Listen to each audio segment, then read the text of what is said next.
बड़े भाग्यशाली को भागवत जी मिलती हैं। तो भागवत का पहला अक्षर ही भा है, तो भाग्य। भागवत के बाद भा ग, गा मतलब ज्ञान। भागवत से क्या मिलता है? भागवत से भाग्य भी खुलता है। भागवत से भा मतलब भक्ति, भक्ति भी मिलती है। और गा मतलब भाग, गा से ज्ञान। भागवत श्रवण करेंगे तो अपने आप ज्ञान बढ़ेगा। भागवत से आप वो चीजें सीख लेते हैं जो कहीं सीखने को नहीं मिली। यूनिवर्सिटियों में, कॉलेजों में, स्कूलों में शिक्षा होती है, संस्कार नहीं होते। इसलिए शिक्षा बड़ी के संस्कार। डिग्री का करोगे क्या? एक अच्छी, एक सच्ची गृहस्थी चलाने के लिए डिग्री की जरूरत होती है या संस्कारों की? जीवन चलाने के लिए डिग्री चाहिए कि संस्कार? हम ये नहीं कहते कि आपके पास डिग्रियां ना हो, हाँ भगवान करे आप खूब पढ़ें, खूब तरक्की करें, आपके पास डिग्रियां हो, आप पीएचडी करें, अच्छी से अच्छी शिक्षा प्राप्त करें, जाएं, खोज करें शिक्षा का। पर शिक्षा यदि सिर्फ शिक्षा बची है, रह गई, संस्कार नहीं है, तो उस संस्कारहीन शिक्षा का हम और आप क्या करेंगे? जैसे गधा, गधा के ऊपर चंदन लाद दो, चंदन चंदन चंदन पीठ में रखा है गधे के, लेकिन वो उसे बहा रही है। क्यों? क्योंकि वो जानता नहीं कि चंदन का महत्व क्या है। बोलो हाँ या ना? बोलो सही है। जैसे गधे के लिए चंदन का पत्थर है, आपको लगा ये पत्थर है और आप उससे ढो रहे हैं, लेकर चल रहे हैं, वो कह दे कि साहब ये पत्थर नहीं हीरा है, फिर आप उसे भार की तरह नहीं, बड़े संभाल के रखेंगे। बस यही है, केवल भार उठा रहा है। उसी तरह वो पढ़े लिखे लोग जो संस्कारहीन है, वो उस गधे की तरह है जो डिग्रियों का केवल बोझ उठा रहे हैं, वरना उन्हें पता ही नहीं कि डिग्री का अर्थ क्या होता है, शिक्षा का सही मतलब क्या होता है। विद्या ददाति विनयम, विद्या से नम्रता आती है, संस्कार बनते हैं। बोलने की तमीज नहीं है लोगों को, उठने बैठने का ज्ञान नहीं है, बोलने का ज्ञान नहीं है, अपने से बड़ों से कैसी बात करनी है, अपने पिता से कैसे बोलना है, भाई से कैसे बोलना है, भाभी से कैसे बोलना है, बच्चों से कैसे बोलना है, पति से कैसे बोलना है, माँ से कैसे बोलना है, ज्ञान ही नहीं है। और डिग्रियां बहुत बड़ी बड़ी है, पद बड़ा है, डिग्रियां बड़ी हैं, पढ़ाई बड़ी है, पर माँ की इज्जत नहीं करता। तो क्या करेंगे बताओ जी? जलेबी मीठी होती है कि नहीं? हाँ या ना? जलेबी मीठी नहीं होती, चाशनी की संगत करती है तो बेचारी मीठी हो जाती है। वरना जलेबी की औकात क्या है कि वो अपने को मीठा कर सके।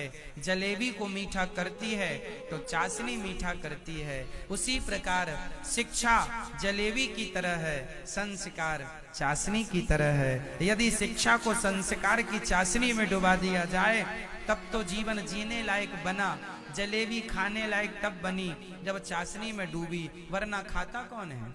बिना चाशनी के जलेबी कोई खाएगा? तो बिना संस्कार की शिक्षा वही है ना, बिना चाशनी की जलेबी, बिना चाशनी की जलेबी। कार्य की यूनिवर्सिटी ये संस्कारों का विद्यालय है, संस्कारों का गुरुकुल है। मैं ये बताओ, गाय दूध देती है कि नहीं? बोलो बोलो हाँ कि ना, जोर से। हाँ ना? नहीं देती। अब गाय से आप कहो दूध दे दो, देगी? गाय दूध देती नहीं है, दूध को तो दोहना पड़ता है। बोलो हाँ कि ना? तो आप जाओ लोटा लेके गैया दूध दे दो, पड़ेगा। यही है संस्कार तो भरे पड़े हैं हमारे ग्रंथों में, हमारी कथाओं में, सत्संगों में, परंतु आप अपने हृदय का पात्र लेकर के आपको ही जाना पड़ेगा सत्संग तक, तब जाकर के सत्संग से आप कुछ ज्ञान का अमृत दोह पाएंगे, कुछ संस्कारों का दुग्ध दोह पाएंगे।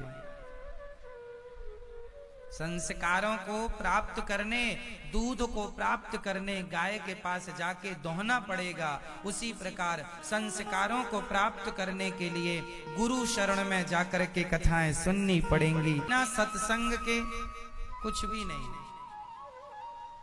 इसलिए जीवन में सत्संग जरूरी है, जो कि आप लोग कर रहे हैं। अपने बच्चों को भी कराया करो सत्संग, ज्यादा नहीं, थोड़ी सी कथा, कथाओं से जोड़ो, अपनी संस्कृति से जोड़ना चाहिए अपने बच्चों को। आपको भी जुड़ना चाहिए अपनी संस्कृति से। अपनी गीता, रामायण, अपने भगवत गीता, श्रीमद् भागवत, ये बच्चों को बताया करो, सिखाया करो, समझाया करो। शास्त्रों में जो लिखा है उस रास्ते से कोई चले, बस जीवन में कभी वो फेल नहीं होगा, कभी उसके जीवन में अशांति नहीं होगी। शास्त्रों के ढंग से कोई चले तो सही। लेकिन आज का व्यक्ति संसार की आपाधापी में इतना उलझ गया है कि अपने संस्कारों को भूल गया है। आप लोगों ने जैसा तिलक लगाना छोड़ दिया, आप लोगों ने तिलक लगाना छोड़ दिया। आपको मतलब ही नहीं है तिलक से, आपको अपनी संस्कृति से कोई मतलब ही नहीं है। आपकी कैसा भी पैसा चाहिए, पैसा चाहिए पर कैसा भी नहीं, पैसा चाहिए पर कैसा भी नहीं, ईमानदारी का। क्यों जी, कैसा पैसा चाहिए आपको? बेईमानी का, लूटने का चाहिए, डाका डालने का चाहिए, ईमानदारी का। ये जो बेईमानी आज लोगों के अंदर घुस गई है, आ गई है, कहां से आई है? ये शिक्षा से आई है। संस्कार होते तो संस्कार बेईमानी को वैसे ही रोकता है जैसे आपके घर की खिड़की दरवाजा बाहर के धुएं को और हवा को रोक देता है बाहर, उसी पर चले गए। तिलक आपको लगाने में शर्म आने लग गई है। तिलक हम सनातनियों को, ब्राह्मण हो, क्षत्रिय हो, वैश्य हो, शूद्र हो, गर्व से तिलक लगाया करो मेरी माँ। पुरुषों को भी लगाना चाहिए, माताओं को भी लगाना चाहिए। स्त्रियों को बिंदी के नीचे व्हाइट कलर का वी बना के ऊपर खड़ा लाल तिलक इसलिए लगाना चाहिए कि ये भगवान श्रीमन नारायण के चरण हैं। तिलक लगाओ। अपनी संस्कृति आप नहीं बचाएंगे, बचाएगा कौन? तिलक लगाने में शर्म क्यों? पैंट शर्ट पहनते हो, अच्छा है, हफ्ते में एक दिन, महीने में एक दिन धोती कुर्ता पहन लिया करो।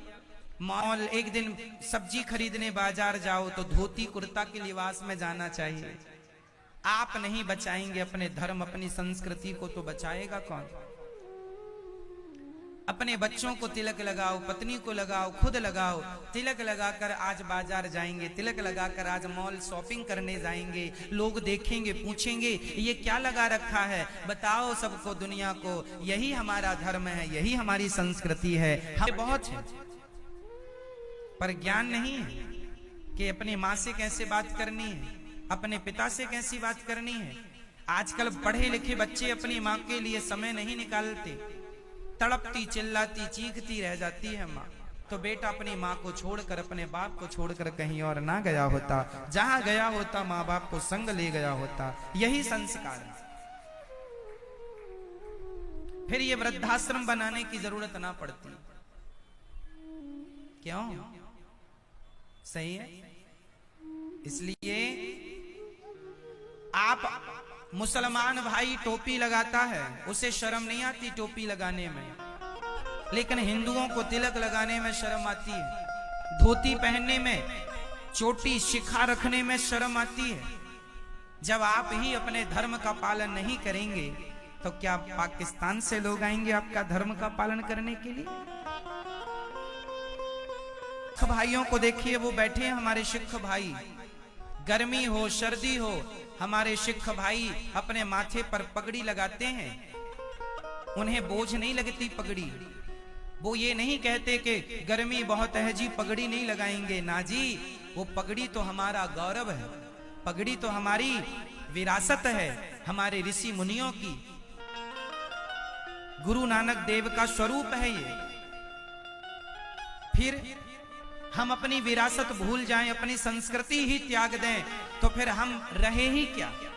इसलिए आपको हम रोज नहीं कहते कि रोज आप धोती कुर्ता पहनो, कभी आप ऑफिस जाया करो धोती कुर्ता पहन के, क्या बुराई है। हफ्ते में एक दिन, महीने में एक दिन आप जाओ, आप बचाओ, अपनी संस्कृति अपने धर्म का पालन आप करो। ये हमारी माताएं तिलक लगाएं, सबका माथा तिलक से भरा हो, यही संस्कृति है हमारी।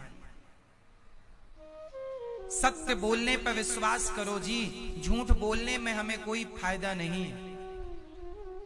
हम सत्यवादी लोग हैं, हमारा धर्म ही है सत्य सनातन, हमारा धर्म ही सत्य सनातन है।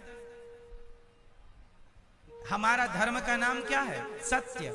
जिस धर्म का नाम ही सत्य हो, राजा हरिश्चंद्र ने अपने आप को बाजार में बेच दिया पर धर्म नहीं जाने दिया। पत्नी बिक गई बाजार में, धर्म नहीं जाने दिया। मोर ध्वज का बेटा आरे से चिर गया पर धर्म नहीं जाने दिया। क्यों? सही है? बोलो हाँ या ना। फिर एक वो थे जो सत्य के लिए मर गए, मिट गए, कट गए, लेकिन एक आज का आदमी चवन्नी के लिए झूठ बोल देता है, 25 पैसे के लिए झूठ बोल देता है। इसलिए मेरी माँ, अपने बच्चों को खूब पढ़ाना, पर उस पढ़ाई में संस्कार की चाशनी जरूर होनी चाहिए, इसका आप ख्याल रखेंगे। रामायण बताओ, रामायण रामचरितमानस की चौपाइयां याद कराओ, चौपाइयों का अर्थ याद कराओ। मंगल भवन अमंगल हारी, द्रवहु सुदशरथ अजिर बिहारी। चौपाई याद कराओ। सी राम मैं सब जग जानी, करहूं प्रणाम जोरी जुग पानी। गीता अपने आप में पूर्ण है, भागवत जी अपने आप में पूर्ण है, अपने आप में पूर्ण है ये ग्रंथ। कृष्ण अपने आप में पूर्ण है, राम अपने आप में पूर्ण है, पूर्ण है, कोई कमी नहीं। पूर्ण मदः पूर्णमिदं पूर्णात् पूर्णमुदच्यते, पूर्ण है। तो आज से कौन कौन तिलक लगाएंगे अपने माथे पर नित्य? हाथ उठा। बहुत धन है, बहुत पैसा है, पर संस्कार नहीं है तो करोगे क्या? इसलिए आप, अच्छा ये मेरी बात छोड़ो, मुझे थोड़ी देर के लिए मेरी बातों को भूल जाइए। ये बताइए कि रियल सच्चाई क्या है? जीवन में धन होना आवश्यक है या संस्कार होना आवश्यक है? आप बताइए, आपका ख्याल क्या है इसमें? क्या जरूरी है? क्या जरूरी है? संस्कार। और संस्कार क्या है, जरा ये भी मुझे बताओ, क्या है संस्कार? अपने से बड़ों का आदर करना संस्कार है। परिवार को तोड़ना संस्कार नहीं है, परिवार को जोड़ना संस्कार है। भाई भाई से जुड़ा हो, पति पत्नी से जुड़ी हो, माता पिता जुड़े हो, बच्चे जुड़े हो। आजकल तो भाई ही अपने भाई का दुश्मन है। इसलिए आपको ये निर्णय लेना है कि आप अपने बच्चों को क्या बनाना चाहेंगे। आजकल होड़ लगी है, हम अपने बेटे को इंजीनियर बनाएंगे, हम अपने बेटे को डॉक्टर बनाएंगे, हम अपने बेटे को जज बनाएंगे, हम अपने बेटे को पायलट बनाएंगे, हम अपने बेटे को सीए बनाएंगे, हम अपने बेटे को ये बनाएंगे, हम अपने बेटे को वो बनाएंगे। अरे किडनियों का व्यापार करते हैं, पकड़े गए ना कुछ डॉक्टरों के बारे में आपने सुना, मैंने भी सुना कि डॉक्टरों का धंधा था, वो आपकी किडनी निकाल के बेच देते थे, 20 लाख में, 25 लाख में, जो जैसा मिल गया। तो डॉक्टर तो है, पर क्या नहीं है? यदि इंसान होता तो क्या इंसान किसी की किडनियां निकाल के बेचेगा? क्या इंसान किसी के देह का व्यापार करेगा? आंखें लोग निकाल के बेच देते हैं, किडनियों का तो कितना गोरख धंधा चलता है। तो डॉक्टर तो बना दिया आपने अपने बच्चों को, क्या ना बना पाए? एक अच्छा इंसान ना बना पाए।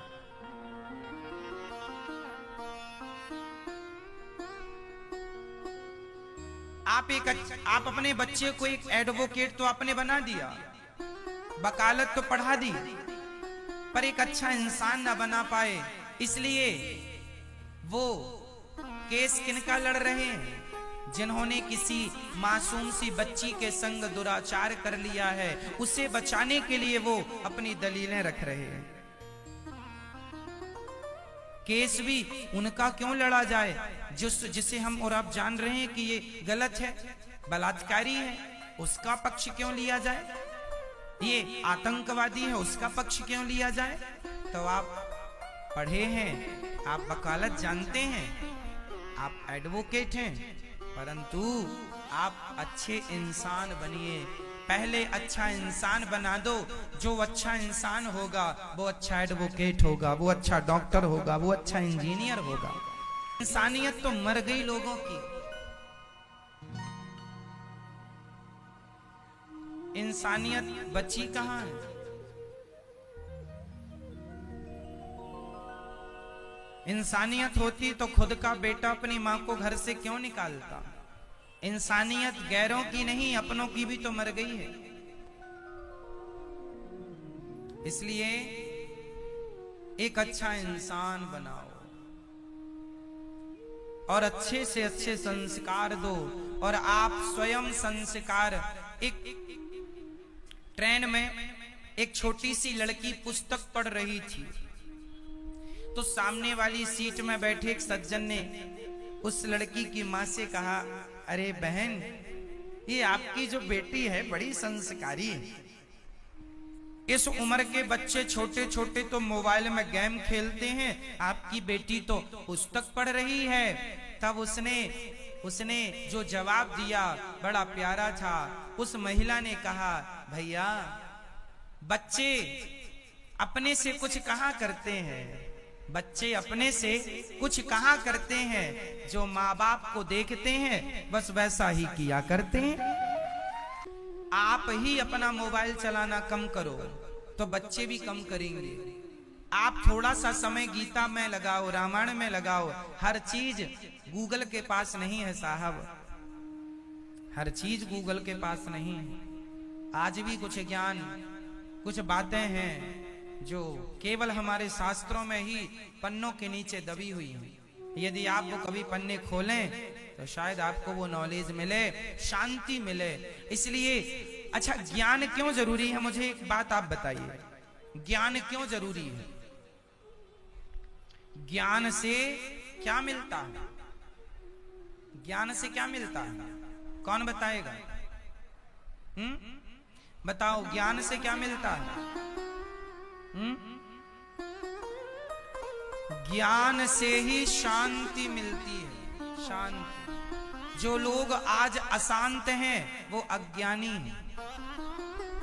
जीवन में सब कुछ है, पैसा, रुपया, गाड़ी, मोटर, सब, घर।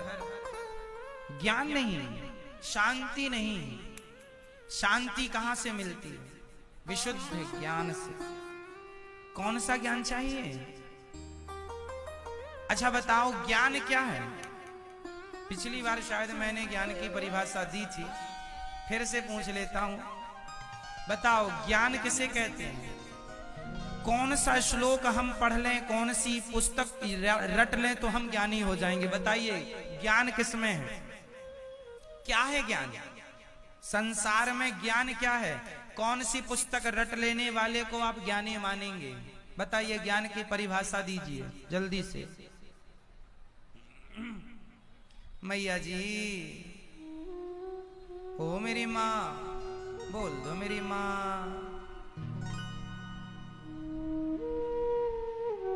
क्या है ज्ञान? किसे कहते हैं ज्ञान? ज्ञान की परिभाषा ज्ञान, चलो हम कर दें, हाँ या ना? आप बताओ ज्ञान किसे कहते हैं? आप सबसे आगे हैं, बोलो, बैठे बैठे बताओ, बोलो ज्ञान किसे कहते हैं?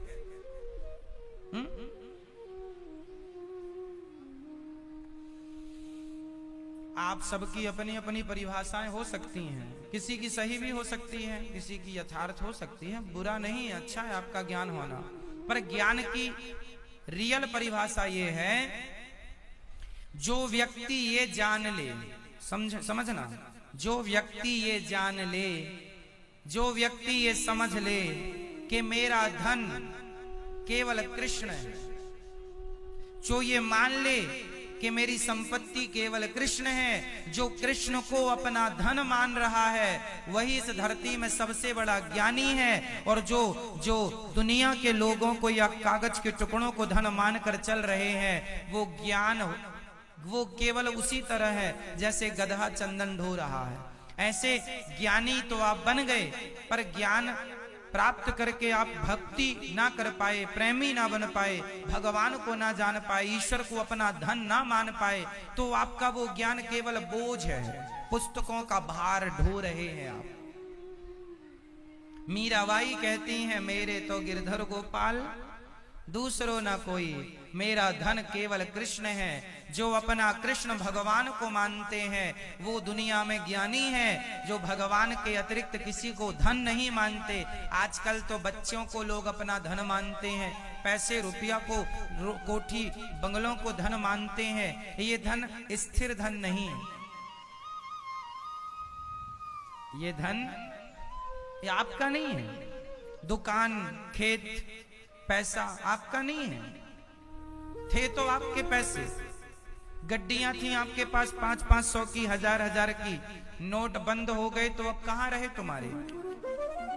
वो सरकार की व्यवस्था है, कब बंद कर दे मर्जी वहां से। तुम्हारा धन है, मेरे तो गिरधर गोपाल गोविंद मेरो है, हमारो धन राधा श्री राधा। पायो जी मैंने राम रतन धन पायो, हमारा धन भगवान है। इसलिए कहा करता हूँ, थोड़ा शांति से बैठा करो, दुनिया से मन को हटाया करो और भगवान से मन जोड़ा करो, क्योंकि आए भी यहीं से हो, जाओगे भी यहीं। तो इनसे थोड़ी दोस्ती कर लो भगवान से, और भगवान से प्रार्थना करनी चाहिए कि हे नाथ, मैं आपको कभी भूलूं नहीं, आप ही हमारा परम धन है। हमारा धन क्या है? भगवान कृष्ण ही हमारा धन है, राम ही हमारा धन है, श्रीमन नारायण ही हमारा धन है। ये सब कुछ जो है वो हमारा नहीं है। अच्छा ये बताओ, आपका घर, आपका खेत आपके पिता के पास था पहले, पिता के पास से फिर आपके पास आ गया, आपके पास से आपके पुत्र के खाते पर ट्रांसफर हो जाएगा, उसके नाम पर। बाप की संपत्ति बेटे के हो जाती है ना। फिर ये तुम्हारा कहाँ है? ये तो पहले बाप का था, फिर तुम्हारा है, बच्चे का हो गया। ये तुम्हारा नहीं है, जो तुम्हारा है वो सिर्फ तुम्हारा ही रहेगा।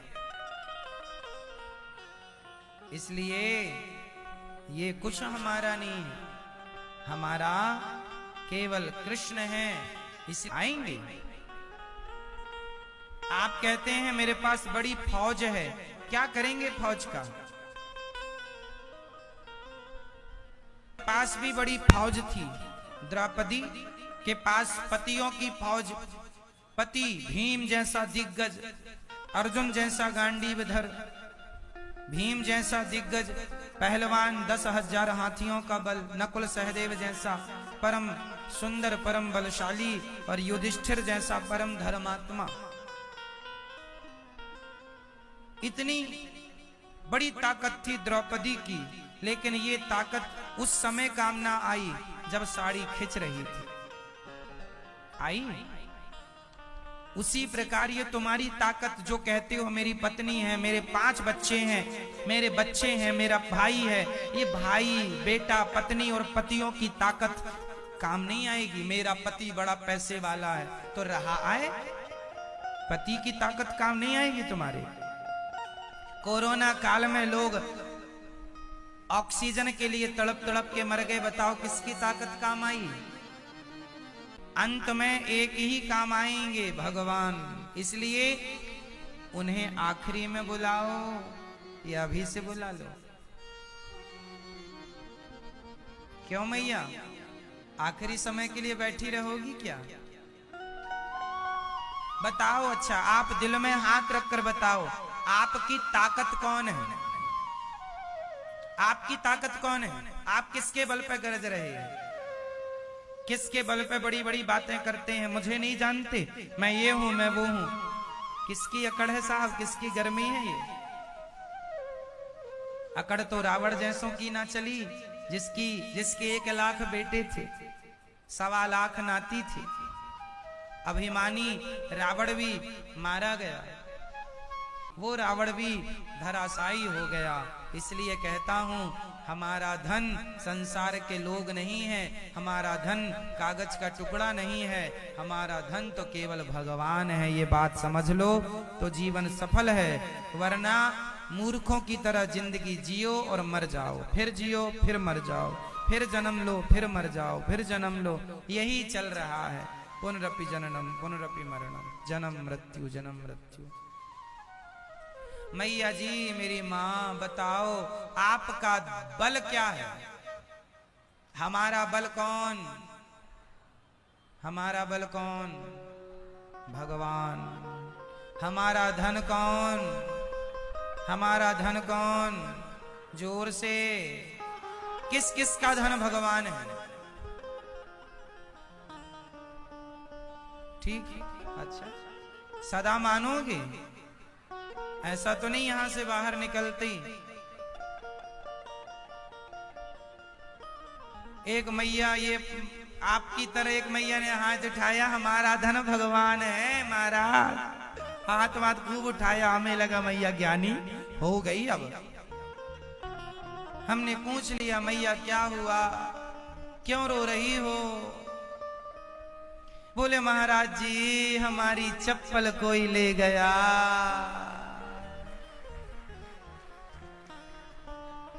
हमने कहा भी तो आप हाथ उठाई थी कि हमारा धन भगवान है। हाँ महाराज, भगवान तो धन है, पर चप्पल भी तो हमारा ही धन था। हमने कहा ये 2 बातें हो गई, या तो चप्पल के लिए रो लो, 3 घंटे की कथा में इतना वो भगवान के लिए रोई ही नहीं जितना वो 100 रुपए की चप्पल के लिए रो रही है। हमने कहा मैया, इतने आंसू भगवान के लिए बहाते तो शायद भगवान तुम्हारे लिए भी प्रकट हो जाते, लेकिन चप्पल के लिए बहारी। अब चप्पल महारानी तो प्रकट हो नहीं सकती। क्यों मैया? ऐसे ही आप लोगों भी नहीं तो कहीं ऐसी वाला हाथ नहीं उठा लिया? हा? बाहर जाके 5 रुपए के लिए रोने लग जाओ, चप्पल वप्पल के लिए। इसलिए वृंदावन आया करो ना तो चप्पल बिल्कुल सस्ती वाली पहन के आया करो। चोरी होनी है यहाँ। चप्पल मंदिर में जाओ, उतार के जाना है, पता नहीं अब जिस गेट से घुसते हैं उस गेट से निकलते ही नहीं। कई बार तो चप्पल मिलती नहीं, इसलिए चप्पल वप्पल पहन के नहीं आया करो। कल परसों सोमवार को हमारी एक मैया कथा सुन रही थी, परसों की बात है, 2.5-3 तोले की चैन पहनी थी। कथा में हम कहते हैं सोना ना पहन के आया करो, ना पहन के आया करो। सोने की चैन थी, लगभग 2.5 तोले की रही होगी। एक छोटा सा पेंडल भी था। वो अंदर खड़ी थी, एक चोर मैया आ गई पीछे से और उसने उसके पास खड़े होके थोड़ी देर तक अपना गणित लगाया और चैन उसकी काटी लेकर चली। तब तक किसी की नजर पड़ गई तो लोगों ने उसके हाथ को पकड़ लिया, चैन उसके हाथ से ले ली वापस और उसको ले जाके बिठाया। पुलिस को बुलाएंगे। उसने कहा आज हमारा सोमवार का व्रत है, जरा गिलास और पानी पिला दो। ये क्या है? ये भक्ति का नाम लेकर भक्ति की आड़ में ये जो लोग चोरियां करते हैं, इन्हें कौन सा नरक मिलेगा? इसलिए अब वो मैया जिसकी चैन मिल गई, चलो संतोष करना चाहिए। नहीं महाराज, एक पैंडल भी था छोटा सा, वो कहाँ चला गया। जो मिल गया उसमें संतोष नहीं है, जो चला गया। अब रोनी है तो पूरी चली जाती तो पूरी रो लेते। आज का आदमी परेशान इसलिए जो उसके हाथ में बचा है उसके लिए वो प्रसन्न नहीं है, जो नहीं है उसकी चाहत में दुखी है। काश जितना बचा है, जो समय बीत गया सो बीत गया, जो समय बचा है आपका वो समय भगवान के चरणों में लगा दो, उसमें भी कल्याण हो जाएगा। लेकिन आदमी रोता है, जो गया है सो गया है, अब उसके लिए क्या। जो बचा है उसका सदुपयोग करो। तो आप लोग, हम जो पोथी पाठ यजमान हैं, मुख्य यजमान, आप लोगों से निवेदन कर दें, चैन वैन पहन के आए हो तो या तो अपना संभाल के रख लो, वरना भगवान को चढ़ा दो तो पुण्य ही मिल जाएगा चढ़ाने का, वरना फिर चोर मैया तो है ही जिंदाबाद।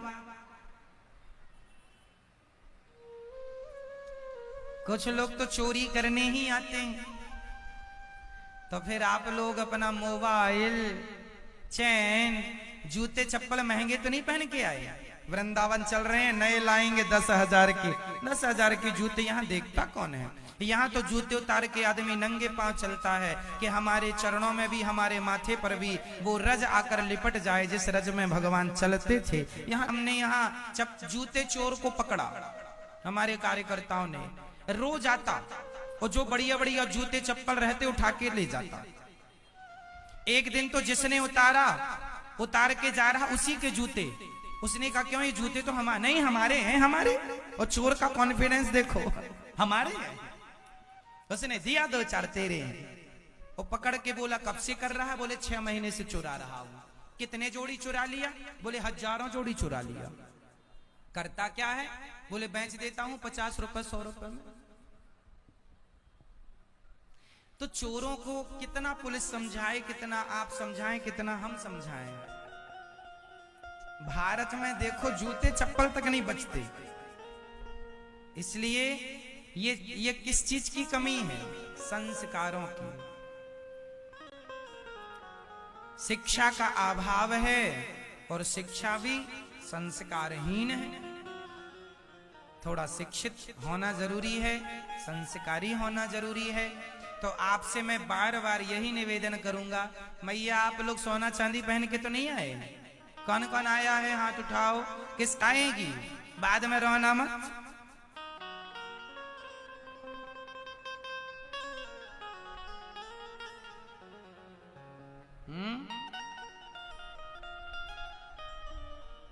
बाद में ना कहना कि हमसे किसी ने कहा ही नहीं, हम कह रहे हैं।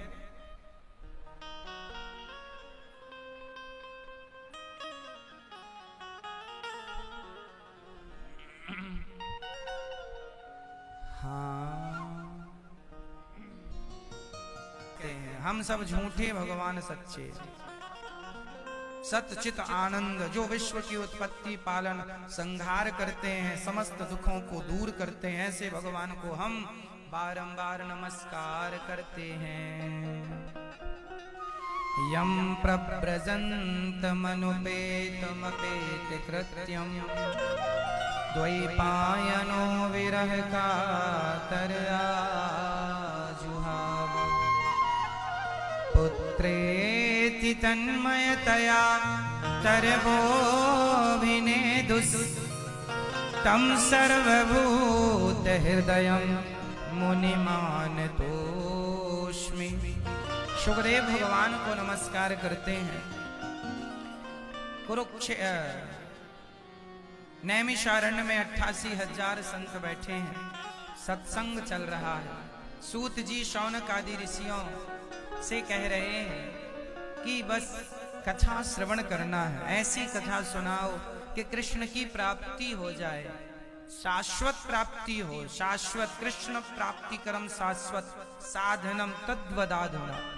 कृष्ण की प्राप्ति हो जाए, ठीक है हो जाएगी। हम सर्व वेदेतिहासा नाम सार सार सुनाते हैं। जो कथा अब हम आपको सुनाने जा रहे हैं ये कथा देवताओं को भी बड़ी दुर्लभ है मैया, कथा बड़ी दुर्लभ है। भगवान की कथा एक बार सुखदेव जी राजा परीक्षित को शुकताल में सुना रहे थे। कथा चल रही है कि देवराज इंद्र आ गए स्वर्ग का अमृत लेकर, कहने लगे ये कथा हमें सुना दो। स्वर्ग के राजा इंद्र ने कहा ये परीक्षित को अमृत पिला दो।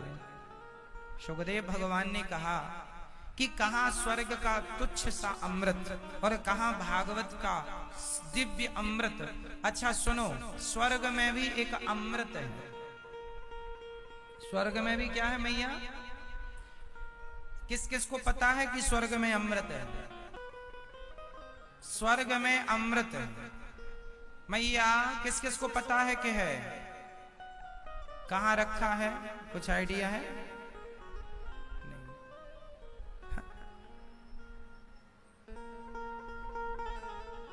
स्वर्ग के राजा जो इंद्र है ना, वो अमृत को बड़ा संभाल के रखते हैं। पिवाते कम है, सुंघाते ही रहते हैं। कोई स्वर्ग चला जाए तो उसे अमृत पिलाना पड़ता, तो उसे पिलाते कम है, सुंघा ही देते हैं। इतने कंजूस हैं वहां के लोग। स्वर्ग का अमृत लेकर के इंद्र आए और कहने लगी ये अमृत परीक्षित को पिला दो और हमें बदले में कथा का अमृत दे दो। कथा भी क्या है? तब कथा अमृतम, कथा को भी अमृत माना गया है। आप ये जो सुन रहे हैं, क्या सुन रहे हैं? आपके कान कथा नहीं सुन रहे हैं, आपके कान अमृत को पी रहे हैं, अमृत का पान कर रहे हैं। है कि नहीं? किस किस को?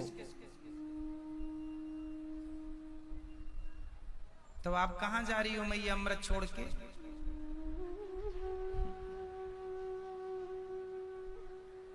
कथा कैसी लगती है? अमृत के जैसी। तो कथा भी अमृत है, स्वर्ग का अमृत भी अमृत है। अब मुझे ये आप बताओ कि दोनों में श्रेष्ठ कौन है? स्वर्ग का अमृत और कथा रूपी अमृत में श्रेष्ठ कौन है? कौन? जो स्वर्ग का अमृत की कथा का अमृत? जोर से। कथा श्रेष्ठ क्यों है? आप कह रहे हैं कथा श्रेष्ठ है, कथा रूपी अमृत, तो श्रेष्ठ क्यों है ये और बताओ, तब बात पुख्ता पक्की होगी ना। क्यों? क्योंकि स्वर्ग के अमृत से स्वर्ग मिलता है। स्वर्ग का अमृत कोई पिया तो क्या मिलेगा? स्वर्ग के अमृत से स्वर्ग मिलता है, जबकि कथा के अमृत से स्वर्ग नहीं, भगवान का नित्य धाम वैकुंठ प्राप्त होता। ऊपर वहां से स्वर्ग चालू है, स्वर्ग की सीमा लगती है। और भगवान का वैकुंठ तो स्वर्ग से भी बहुत ऊपर है। देवताओं की भी गति वहां तक नहीं है भगवान तक, जहां तक एक सामान्य प्राणी की गति हो जाती है भागवत सुनकर। इसलिए स्वर्ग के अमृत से कथा रूपी अमृत कितने गुना श्रेष्ठ है? कितने गुना? करोड़ों गुना। कोई गुना की हम गिनती क्या करें, इतना श्रेष्ठ है। ये मान लो कि स्वर्ग का अमृत कांच का टुकड़ा है और कथा रूपी अमृत तो मणि है। क्वा स्वधा क्वा कथा लोके क्वा कांचा क्वा मणिर महान। कहाँ कांच का टुकड़ा, कहाँ मणि। इतनी महिमा है भागवत की। जो भागवत सुन लेता है वो पिसने से बच जाता है। पिसना कैसे? पिसना, चक्की गेहूं को पीसती है, चक्की पत्नी मिलकर।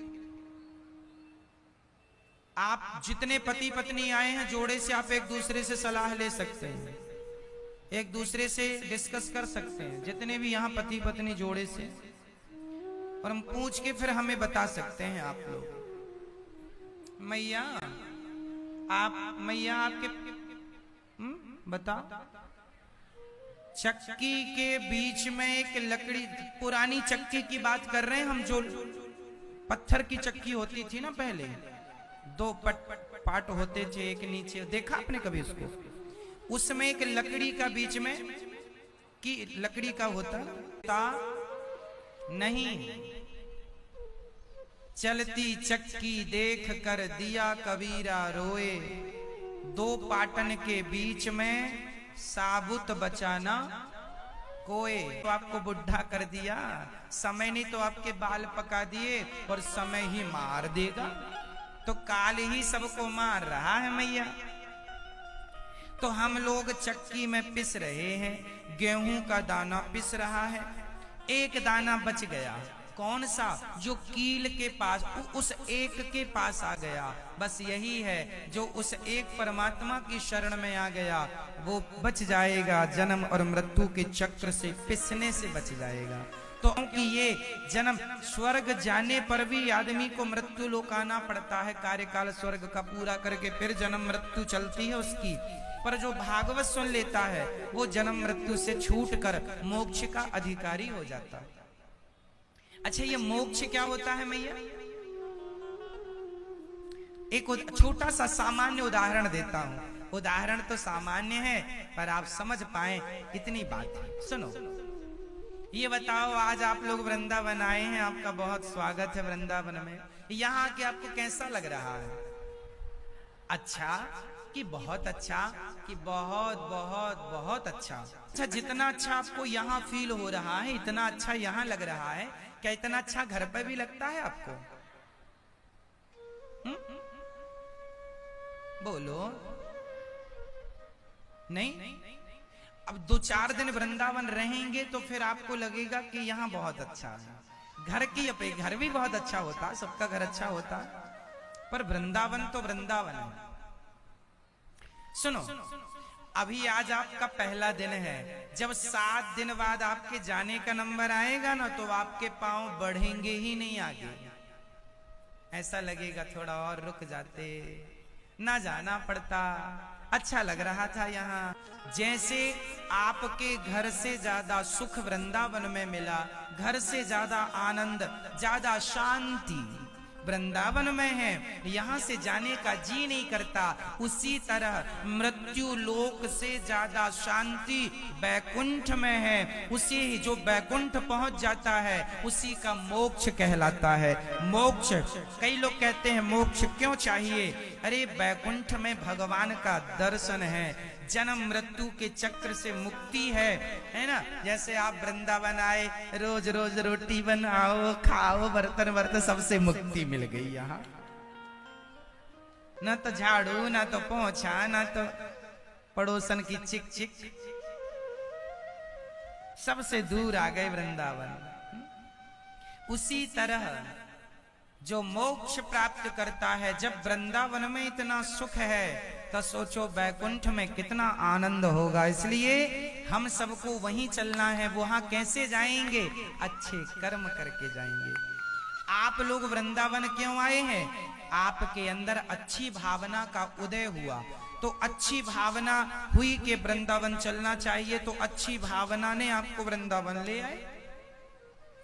अच्छी भावना आपको वृंदावन लाती है और अच्छे पुण्य आपको बैकुंठ ले जाते हैं। इसलिए अच्छे कर्म करो ताकि जन्म और मृत्यु से हम बचकर, जन्म मृत्यु से बचकर चलें। बहुत पिस रहे हैं हम लोग, क्यों मैया? आप लोग भी बर्तन धुल धुल के परेशान, हाथ तक खराब कर लिए, कब तक धुलोगी? और मैया अच्छे कर्म कर लो तो सदा के लिए मुक्ति नहीं, अगले जन्म में फिर किसी की पत्नी बन के आओगी। मैया आप लोग कितनी बार पत्नियां बन चुकी हो? अच्छा मुझे बताओ। करोड़ों बार आप माँ के पेट में आ चुके हैं। कभी कुत्ता, कभी बिल्ली, कभी चमगादड़ बन के, कभी मनुष्य बन के, कभी स्त्री बनकर, कभी पुरुष बनकर, कभी आप सुअर बन के, गधा बन के, चींटी बन के, मच्छर बन के, मक्खी बन के। करोड़ों बार हम भटक ही तो रहे हैं। भटकते भटकते वृंदावन आ गए। ये मनुष्य का जो चोला है बड़े भाग्य से मिलता है। अब मिला है, अब कब मिलेगा कौन जानता है। इसलिए बिगड़ी जन्म अनेक की सुधरे अवही आज, हों ही राम को नाम जप तुलसी तजी कुसमाज। अब ही सुधार लो, भगवान का भजन करके आत्म कल्याण कर लो, वरना करोड़ों जन्मों से तो हम गोते लगा ही रहे हैं। जन्म और मृत्यु, जन्म और मृत्यु, पुनरपि जननम पुनरपि मरणम पुनरपि जननी जठरे शयनम। कबीर जी कहते हैं चलती चक्की देख कर दिया कबीरा रोए, दो पाटन के बीच में साबुत बचा न कोई।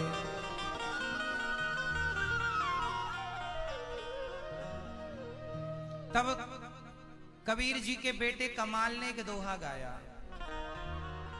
चलती चक्की चलने दे,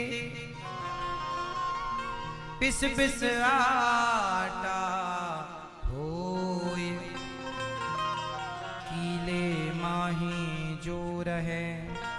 कीले माही मतलब उस कील एक में जो रहे, सो बाल ना बांका होए। जो उस एक कील में फंस गया, जो उस एक भगवान की शरण में आ गया, हम भगवान की शरण में हैं तो काल हमारा बाल भी बांका नहीं कर सकता।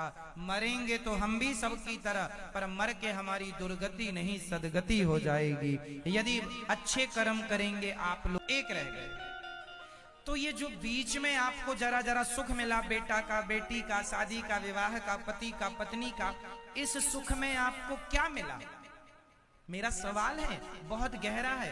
बिस्तर पर लेट के आज सोने के पहले मेरे इस प्रश्न पर जरा गौर कीजिएगा, चिंतन कीजिएगा।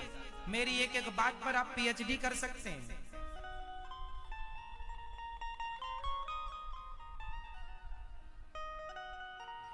जरा विचार करिए कि आपने जो पत्नी और पति और बच्चों और परिवार के बीच में जो पैसा कमाया, नाम कमाया, इज्जत कमाई, अब तो सब बेटे के पास चला गया। नाम, इज्जत, पैसा, तो आप बूढ़े हो गए, घर पे ही हैं, खांसते रहते हैं, है ना, घर पे पड़े हैं।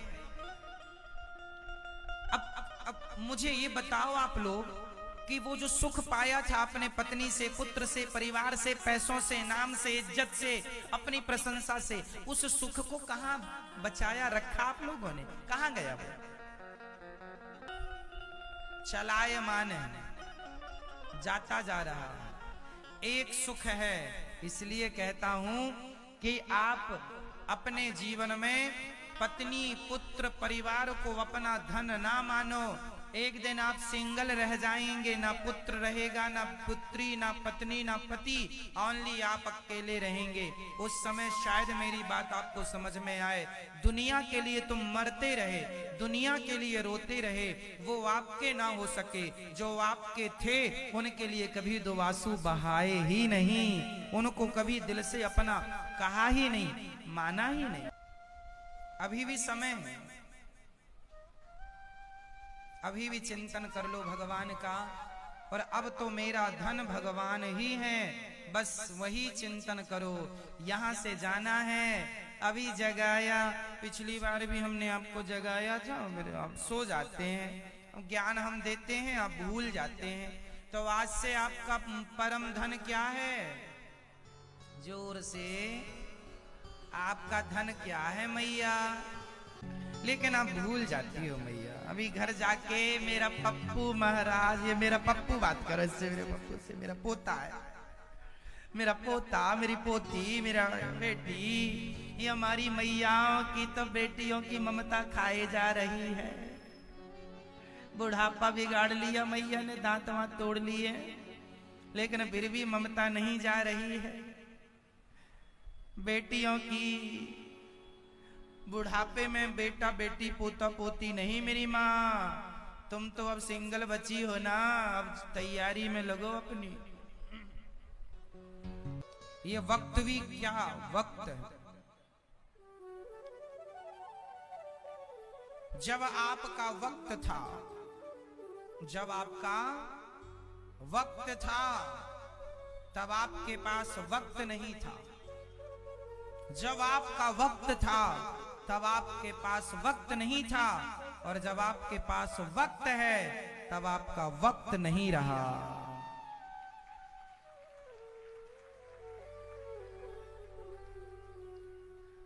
ये वक्त की बातें हैं। वक्त मीन्स समय।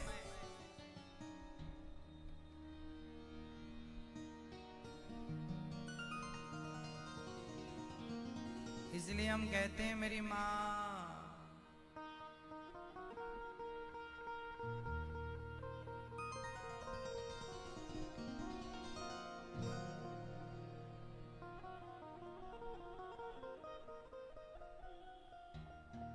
महाराष्ट्र में एक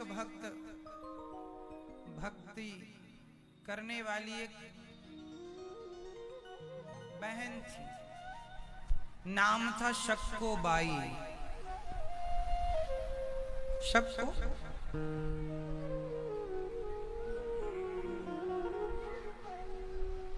बड़ी पूजा करती थी विट्ठल नाथ जी की, बड़ी श्रद्धा थी विट्ठल नाथ जी के चरणों में। शक्को बाई का विवाह कर दिया। पंढरपुर से 25 किलोमीटर दूर कोई गांव था, उस गांव में शादी कर दी। ससुर सास देवर जेठ पति बड़े दुष्ट, भगवान का कोई भजन ही नहीं करने देता। शक्को से दिन रात काम कराते हैं, कपड़े बर्तन भोजन, और वो शक्को रहती पति के पास है। बड़ी श्रद्धा भगवान के चरणों में, बड़ा प्रेम है। हमने पहले आपसे कहा ना कि कुछ भक्त ऐसे हैं जो भगवान को अपना धन मानते हैं, जो भगवान के सिवा कभी किसी को अपना मानते ही नहीं। हम ये नहीं कहते कि परिवार में ना रहो, पत्नी के पति के बीच में ना रहो, व्यवहार भी पूरा करना चाहिए, जिम्मेदारियां पूरी करनी चाहिए, पर ये नहीं भूलना चाहिए कि भगवान हमारे हैं, हम भगवान के। शक्को बाई काम करती, झाड़ू पोंछा बर्तन चौका सब काम करती, पर वो ध्यान में विट्ठल रोती रहती, विट्ठल की यादों में। प्रभु कब बुलाओगे, हे विट्ठल नाथ जी, कब दर्शन दोगे, कब अपने दर्शन देकर हमें कृतार्थ करोगे नाथ। बुला रही हैं,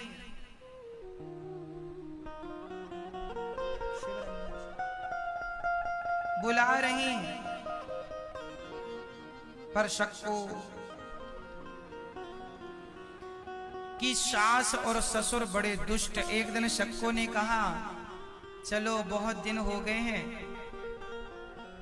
दर्शन कर आए पंडरीनाथ जी का, विट्ठल नाथ जी का। तो उसके पति ने उसे लात मार दिया। ये क्या विट्ठल विट्ठल लगा रखा है, काम में मन नहीं लगता, काम चोरी करती है। खूब डांटा मारा। शक्को के अंदर तो केवल भगवान ही भगवान थे, प्रेम ही प्रेम था। रोज वो भाव से भगवान को भोग लगाए, और भोजन बनाती तो भाव में ऐसे डूब जाती कि भगवान आ गए हैं और वो भगवान को खिला रही है, भोजन करा रही है। कई बार रोटियां जल जाती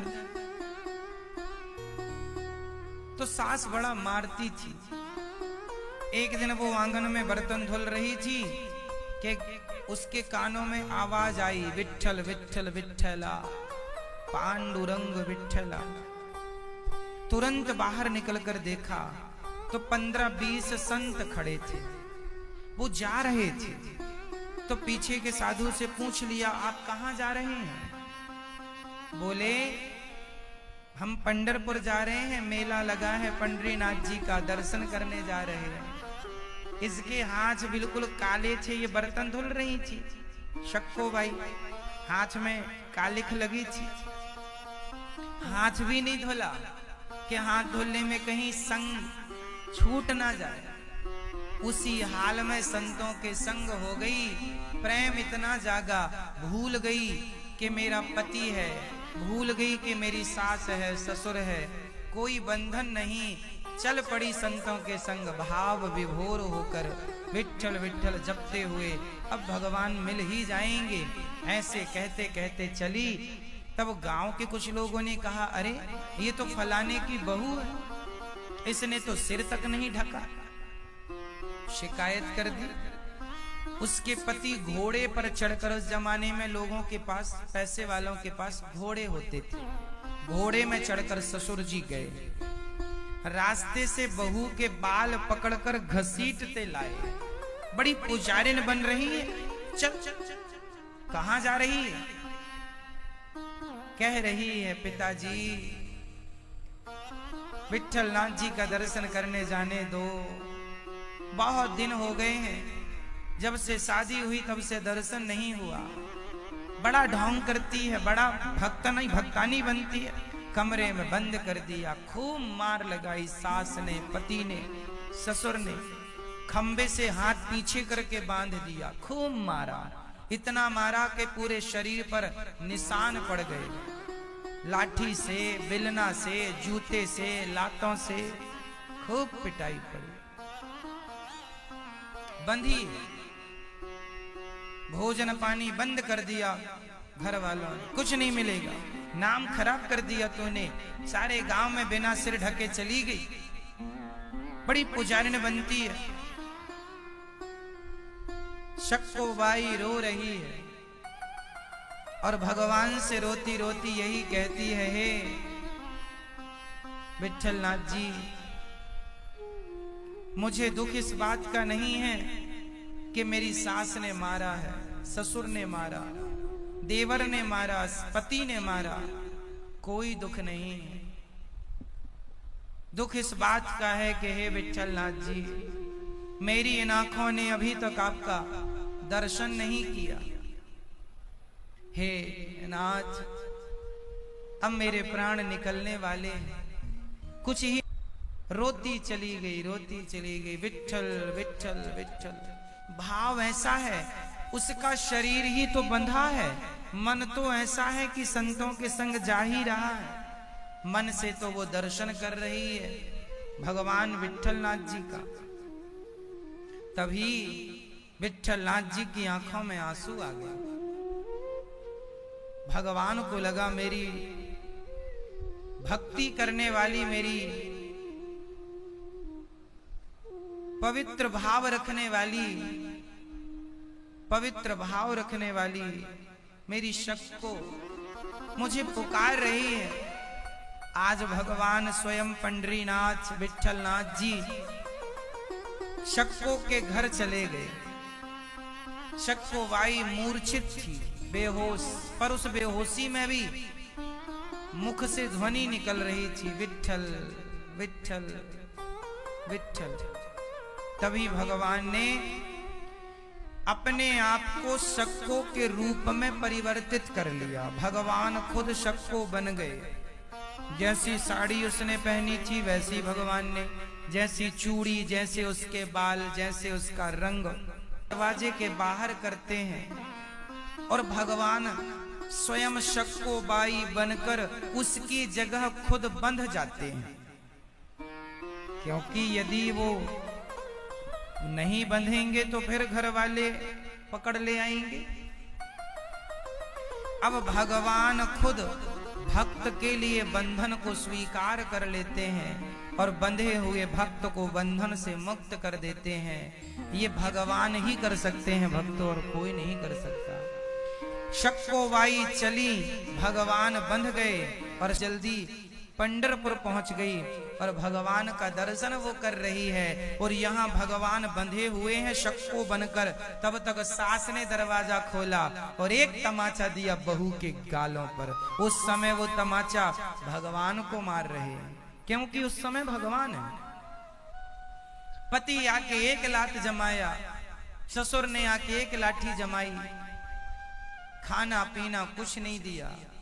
और यहाँ भगवान बंधे हैं भक्त के रूप में। और वहां शक्कोबाई पहुंच गई विट्ठल नाथ जी का दर्शन करते करते करते करते विट्ठल नाथ जी से ऐसा निवेदन किया कि हे विट्ठल नाथ जी, अब अपने से दूर ना कीजिएगा। भगवान का दर्शन पाकर शक्को बड़ी प्रसन्न हुई, भूल गई वो कि मुझे किसी ने बांधा भी था, शरीर में चोट भी थी, कोई दर्द नहीं था। सारा दर्द भगवान ने अपने ऊपर ले लिया, भक्त का दर्द। और वो निश्चिंत होकर खड़ी है और भगवान से कह रही है, हे नाथ, अब मुझे आपसे दूर ना जाना पड़े, अब आपका दर्शन सदा करती रहूं। इतना प्रेम उसका उमड़ा, इतना प्रेम जागा कि शक्को के प्राण निकल गए। दिव्य ज्योति निकली, सबके देखते देखते वो दिव्य ज्योति भगवान विट्ठल नाथ जी के श्री चरणों में समा गई और उसका शरीर निष्प्राण हो गया। उस गांव के भी कुछ लोग थे, अरे ये तो फलाने की बहू है, जाकर सूचना दी आपकी बहू तो वहां प्राण निकल चुके हैं। उन्होंने कहा, नहीं जी, हमारी बहू तो अभी घर में बंधी है, अभी एक आधा घंटे पहले हमने उसको देखा है, वो तो बंधी थी। नहीं, वो तो वहां निष्प्राण हो चुकी है। अब जब भगवान ने सुना कि मेरा भक्त निष्प्राण हो गया है, अब जब भक्त ही नहीं रहा तो बंधन भगवान का तब तक था जब तक भक्त था, अब भक्त नहीं। अब की बार दरवाजा खोले तो वहां कोई नहीं था, रस्सी जस की तस पड़ी थी। समझ गए लोग, भक्तों को समझने में देर नहीं लगी कि आज भगवान ने भक्त के बंधन को स्वयं स्वीकार कर लिया और भक्त को मुक्त कर दिया। ये प्रेम है। जरूरी नहीं है कि आप वृंदावन शरीर से आए, आप मन से भी आ सकते हैं। शरीर आपका कहाँ है फर्क नहीं पड़ता, मन कहाँ है ये बहुत मायने रखता है। इसलिए मन भगवान में लगा के रखिएगा, सदा भगवान का स्मरण करते रहिएगा। हे नाथ, मैं आपको कभी भूलूं नहीं। हे बिहारी जी, हे द्वारिकाधीश जी, हे विट्ठल नाथ जी, हे जगन्नाथ जी, मैं आपको कभी भूलूं नहीं। सदा यही भगवान का स्मरण बना रहे, अहरनिश भगवान का स्मरण करते रहो, यही भक्ति। अब आप माला जप रहे हैं, राम राम जप तो रहे हैं, पर ध्यान कहीं है आपका, तो वो माला का अर्थ नहीं है। इसलिए आप जब भी भगवान का नाम लो तो पूर्ण याद से, भाव से कि भगवान हमारे सामने खड़े हैं, हम उनके आगे खड़े हैं। भगवान का स्मरण करते करते शरीर रोमांचित हो जाए। भगवान प्रेम की भाषा को समझते हैं, प्रेम की वाणी को समझते हैं। सदा भगवान से यही निवेदन किया करो, हे नाथ, मैं आपको कभी भूलूं नहीं। हूँ पापी हूँ, नीच हूँ, जैसी हूँ, जैसा हूँ, आपका हूँ, आपकी हूँ, ऐसी प्रार्थना किया करो। और सुनो, भगवान की प्रार्थना वाणी से ना किया करो। एक बात आपको मैं पिछली कई बार बताया हूं, फिर दोहराता हूं। भगवान जो है ना मेरी माँ, ये वाणी का विषय नहीं। भगवान वाणी का विषय नहीं। फिर भगवान किसका विषय है? भगवान भाव का और प्रेम का विषय है। कहने से क्या होगा? शब्दों से ईश्वर को नहीं प्राप्त किया जा सकता। ईश्वर वाणी का विषय ही नहीं है, ना ईश्वर को कहा जा सकता है ना मेरे मां? ना सुना जा सकता है, वो केवल अनुभव का विषय है। जब कहा ही नहीं जाएगा तो सुना भी नहीं जाएगा, फिर ये अनुभव का विषय है। जैसे मिश्री की मिठास, मिठास कैसी होती है, इसको आप कैसे समझाएंगे, कैसे बताएंगे? बताओ। रसगुल्ला मीठा होता है, गुलाब जामुन मीठी होती है, इसे कैसे समझाएं? मीठा कैसे, कैसे समझाएंगे? क्या मिठास को शब्दों से समझाया जा सकता है? फिर कैसे समझाया जा सकता है? उपाय मैया,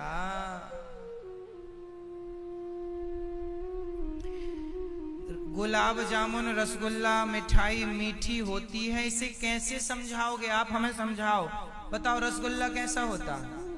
जोर से आप यही कहेंगे मीठा होता। अब मैं, मेरा सवाल, ये मीठा कैसा होता है? मीठा कैसा होता है? ये मीठा क्या है? समझाओ अब आप मुझे भैया, आप समझाइए हमें मीठा कैसा होता है भैया। ओ भैया, आप समझाओ हमें मीठा क्या कैसा होता है? ये मीठा, कि मीठा ऐसा होता है तो कैसे समझाएंगे? बताओ आपका अपना, आप बताओ कैसे समझाओगे? बोलो, नहीं समझा सकते? एक ही उपाय है, आप जरा सी मिश्री ले आओ या रसगुल्ला ले आओ और हमारे मुंह में रख दो और कहो कैसा होता है मीठा। मीठा कैसा होता है ये समझाया नहीं जा सकता। जब समझाया नहीं जा सकता तो समझ नहीं सकते, कान सुन नहीं सकते, वाणी बोल नहीं सकती और कान सुन नहीं सकते। जब मिठास को शब्द नहीं समझा पाए तो भक्ति किया जा सकता। उसी प्रकार भक्ति करके भगवान का अनुभव किया जा सकता है। भगवान के बारे में बताया नहीं, दिखाया नहीं जा सकता। कितना बताएगा कोई? यही तो तुम बता सकते हो कि भगवान ने एक उंगली से गिरिराज जी को उठा लिया। यही तो बता सकते हो कि भगवान के बाल घुंघराले हैं, आंखें सुंदर हैं। बताया ही तो जा सकता है। अनुभव करने के लिए उस प्रेम के सागर में हमें और आपको डूबना पड़ेगा।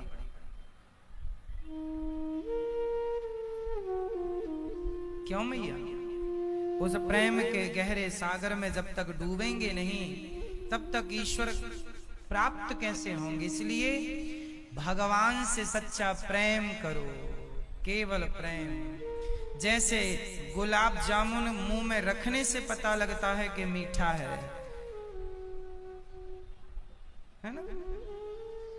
मिश्री मुंह में रखने से पता लगती है कि मीठी है। नमक मुंह में रखने से पता लगता है कि खारा है। उसी प्रकार प्रेम से पता लगता है कि भगवान कैसे हैं। प्रेम से पता। शब्द जरूरी है कि प्रेम जरूरी है? जोर से। आपकी पत्नी आपको बहुत प्रेम करती है और आपको कभी आई लव यू नहीं कहती तो चलेगा कि नहीं? और प्रेम करती है पड़ोसी से, चलेगा? बोलो मेरी माँ। मैया, क्या ख्याल है आपका? नहीं। एक बात बताएं, जहां सच्चा प्रेम होता है वहां प्रेम को कहने की जरूरत ही नहीं पड़ती। सही है? आई लव यू कहना ये एक शब्द की बातें हैं। कहने से प्यार नहीं होता। मैंने आपको आई लव यू कह दिया तो क्या कह देने से प्यार हो गया? एक माँ जो होती है ना, वो अपने बेटे को कभी आई लव यू कहती ही नहीं। बिना आई लव यू कहे प्यार करती है कि नहीं? बोलो हाँ। पहले की पत्नियां कभी अपने पति को आई लव यू नहीं कहती थी, लेकिन बुढ़ापे तक प्यार बराबर था। और आजकल का जो प्यार आई लव यू से शुरू होता है, साल 2 साल में खत्म हो जाता है। क्योंकि पहले सच्चा प्यार था, और जहां प्रेम सच्चा है उसे कहने की जरूरत नहीं है। और जहां कहने से प्रेम हुआ है वो प्रेम है ही नहीं, वो तो शब्द थे। शब्दों। दादाजी सही है? आपने अपनी पत्नी को आई लव यू कहा? कहा आपकी पत्नी? ये बैठी है मैया, शर्मा गई मेरी माँ। लो मुंह ढक लिया मेरी माँ ने। क्या कह रहे हो महाराज, बुढ़ापे में कभी आई लव यू कहा कि नहीं? दादाजी ने आपको नहीं कहा, लेकिन प्यार देखो इतना करते हैं कि दोनों वृंदावन आए हैं, एक दूसरे के बिना रहते नहीं है, प्यार बराबर है, लेकिन आई लव यू नहीं कहा। क्यों? क्योंकि प्रेम को कहने की, प्रेम शब्द का भूखा नहीं होता, शब्द का मोहताज नहीं होता। सही बात बड़ी गहरी है, आप समझदार हो, समझ सको तो समझो दिलबर जानी। बात समझदारी की है। जो प्रेम है ना मेरी माँ, वो शब्दों का भूखा नहीं, मोहताज नहीं है शब्दों का। है क्या? बोलो। नहीं है। प्रेम शब्दों का मोहताज नहीं होता। भगवान को वाणी से सच्चा प्रेम जहां है, उस प्रेम को व्यक्त वाणी कर ही नहीं सकती। माँ आपसे कितना प्यार करती है, इसे व्यक्त करो, कहो वाणी से, क्या कहोगे आप? क्यों जी? वो प्यार ये बच्चा अपनी वाणी से कह सकता है? क्या प्यार को कहा जा सकता है? बोलो। इतना ही कह सकते हो ना कि मेरी माँ मुझसे बहुत प्यार करती है। बहुत क्या होता है? बहुत, इतना कह के बात खत्म, बहुत करती है। क्यों? आपकी माँ है? जब थी तो आपको प्यार करती थी कि नहीं? कितना करती थी? क्या उस प्यार को आप शब्दों से कह पाएंगे? आपकी माँ है, करती है प्यार आपको। कितना? सबको व्यक्त कर सकता है, प्रेम को व्यक्त नहीं कर सकता। मेरी माँ, माँ कितना प्यार करती है अपने बेटे से, ये दुनिया में कोई बेटा बता नहीं सकता। शब्द नहीं है उसके प्यार को बताने के लिए। सोचो, माँ के प्रेम के आगे आप गूंगे हैं। माँ के प्रेम के आगे आप, बोलो, हो गया। ईश्वर भगवान के बारे में आप हमसे पूछें तो हम क्या बताएं? माँ के प्यार को हम बता ना पाए तो भगवान के प्यार को क्या बताएंगे? जो कि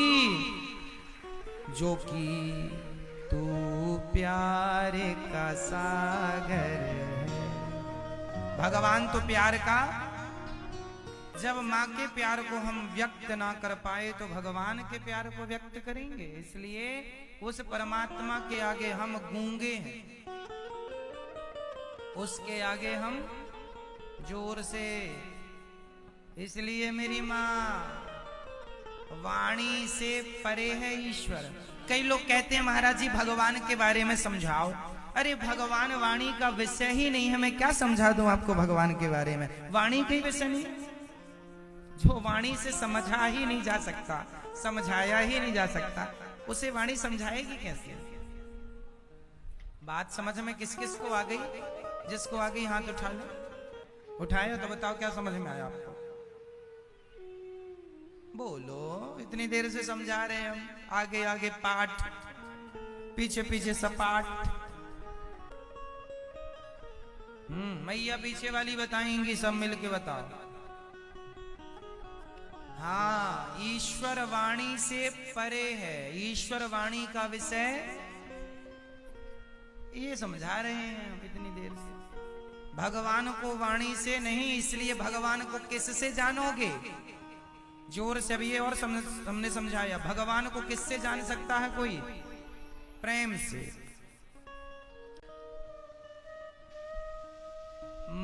जैसे माँ अपने बेटे से प्रेम करती है, पर एक बात यहां, एक सच्चाई और बोल रहा हूं। जितना प्यार माँ करती है अपने बेटे से, क्या उतना प्यार बेटा करता है अपनी माँ से? बोलो। उत्तर दे दो मेरी माँ। नहीं करता। यदि आप अच्छे बेटे हैं और प्यार करते भी हैं अपनी माँ से, तो माँ का आधा भी ना होगा आपका। माँ का आधा भी ना होगा आपका। सही है ये बात? कोई माने ना माने, पर ये सत्य है। जितना प्यार माँ हमसे करती है, उतना प्यार हम माँ से नहीं करते। उसी प्रकार हम सबकी माँ है भगवान। जितना प्यार मेरे कन्हैया हमसे करते हैं उतना प्यार हम नहीं करते, जबकि करना चाहिए।